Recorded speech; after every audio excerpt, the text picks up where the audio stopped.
Thanks very much for staying with us. Time now for Eye on Africa with me, Georgia Calvin-Smith. Tonight, Sudanese protest leaders take their argument to the people. After talks over political transition with the military council stall, civilian negotiators asked demonstrators to help come up with solutions going forward. Also, a decision that will affect all of Africa. There are warnings that Botswana's decision to lift a ban on elephant hunting could have devastating effects for the animals everywhere on the continent. But supporters of the change say that there are enough of the beasts and that they're putting rural communities first. And an African unveiling at the Paris Revelations Fine Art and Craft event. For the first time, the huge creative convention features exhibitions by African artists. We hear from one of the curators about some of the African work on display at the Grand Palais. But first, Sudanese protest leaders say that they'll take popular advice on their next move in stalled talks with the ruling military council over bringing in civilian leadership. Negotiations have been on hold since Monday, since hitting a roadblock over who should lead a new governing body. The Alliance for Freedom and Change have vowed to launch a campaign to get demonstrators rallying at a month-long sit-in outside of army headquarters to help come up with ways forward. Julia Steers tells us more.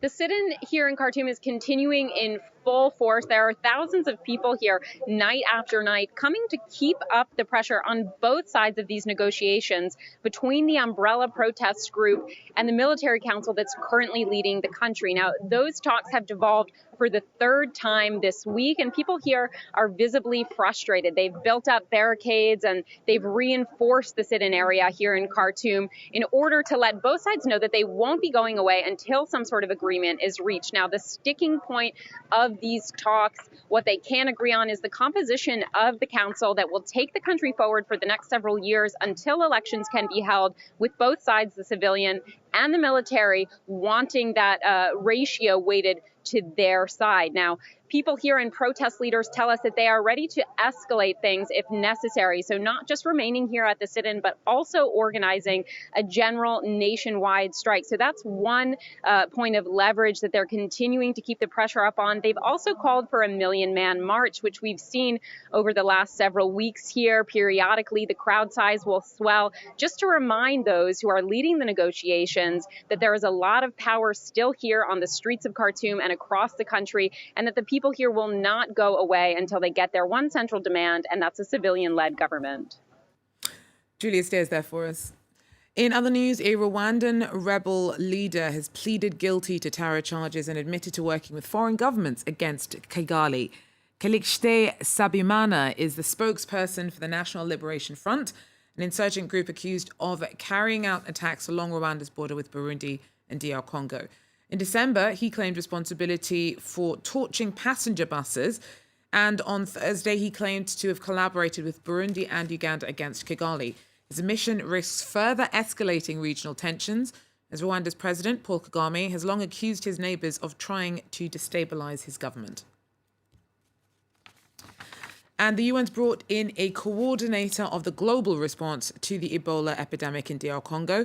David Gressly will take charge of the containment efforts for the outbreak declared in eastern DR Congo last August. More than 1,200 people have been killed in the provinces of Ituri and North Kivu since. Tackling the spread of the illness has been difficult because of the remoteness of the area and the militia that operate in and around it. WHO's accused local politicians of using the emergency to try and turn people against health workers, despite the epidemic being the second deadliest on record. Now, wildlife bosses have warned that Botswana's decision to lift a ban on elephant hunting will have effects across the continent. The country is home to about 130,000 elephants, which is about a third of all of the animals left in Africa. The government says that it's being lifted partly because of human-animal friction as the beasts come into contact with rural communities. But some critics suspect that it's motivated more by political friction between the current president and his predecessor who brought in the ban. Nicolas Chemin tells us more. No country in Africa has more elephants than Botswana. They are at least 135,000 and they roam freely. But their number might fall because the government has lifted its blanket ban on hunting. Some local communities welcomed the decision. They said that in certain areas there were too many elephants and that they were endangering people, cattle and crops.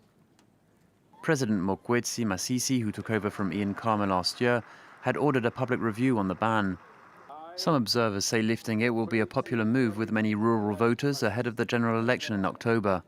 Ian Khama had introduced the prohibition in 2014. Its reversal is a sign of the growing tensions between Khama and his handpicked successor. Environmentalist groups like Humane Society International are outraged by Masisi's decision. Resuming hunting is not only morally questionable and flies in the face of all international efforts to protect these giants, but it will also likely damage Botswana's hugely valuable tourism industry. Many of Botswana's elephants roam into neighbouring Namibia, Zambia and Zimbabwe. All 4 countries want the global ban on elephant ivory trade to be relaxed. They argue that the increasing number of the animals in some regions has become problematic. Now, tens of thousands of people are due to attend the Revelations Fine Art and Craft exhibition at the Grand Palais this year. That's on at the moment. And more than just the display of creations, the biennial event is about bringing together all of the sectors involved in the making and sharing of contemporary art. Now, for the fourth edition and for the first time, specific tribute is being paid to African art. Cameroon, Togo, Senegal and South Africa are amongst the 33 countries displaying work.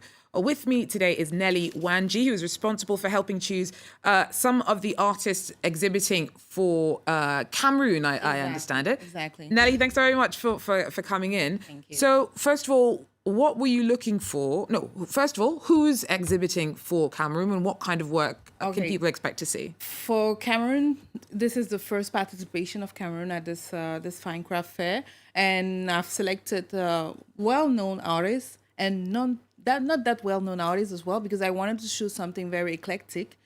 So Barthélemy Togo, which is one of our greatest artists from Cameroon, is exhibiting. So he's showing a bronze sculpture.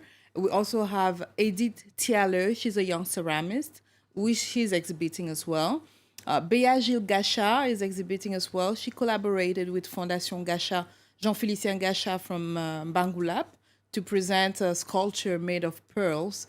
And at the last but not the least, Gabriel Tegneto is presenting a wooden sculpture, which is a throne, a royal throne.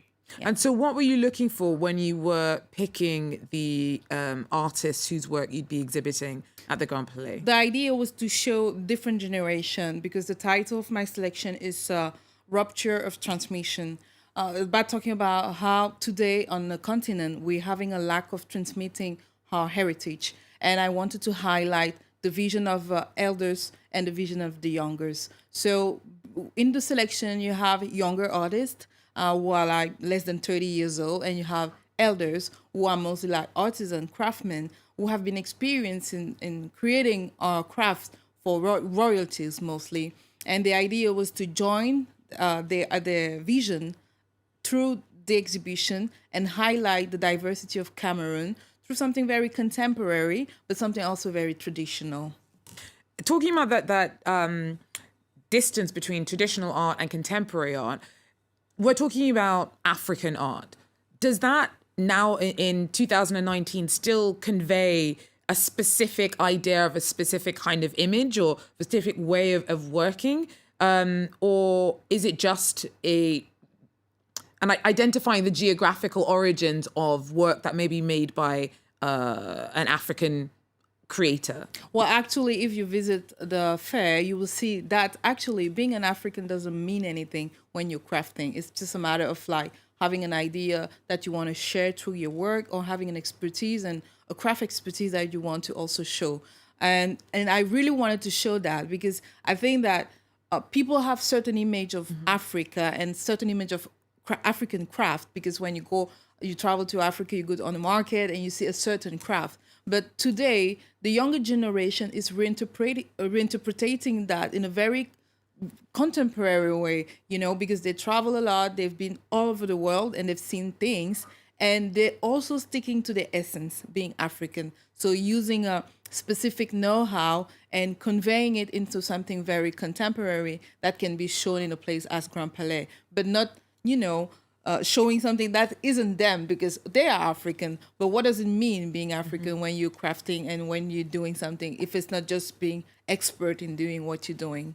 And so there's also going to be a convention or a talk about, with relation to some of the art for the African section of the Revelations event. What kind of things are you going to be covering?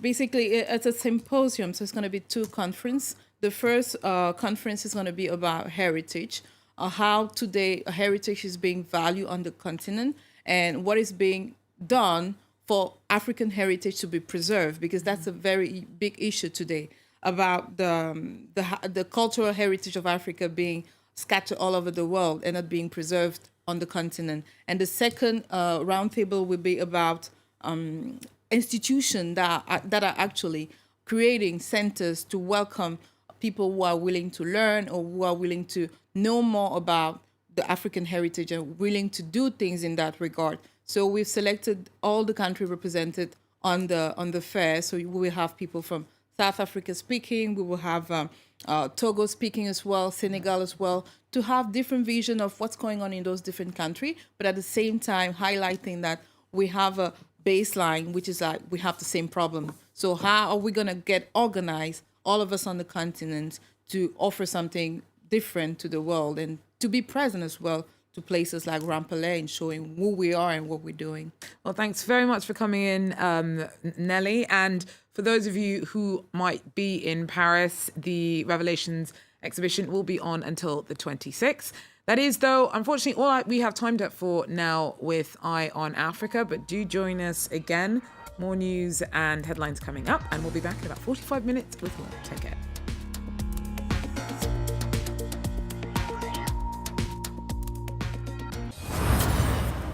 Two heavily armed students enter Columbine High School. They shoot down a teacher and 12 students, injure over 20 people, then turn their guns on themselves. One of the world's first mass shootings covered by live news channels across the country.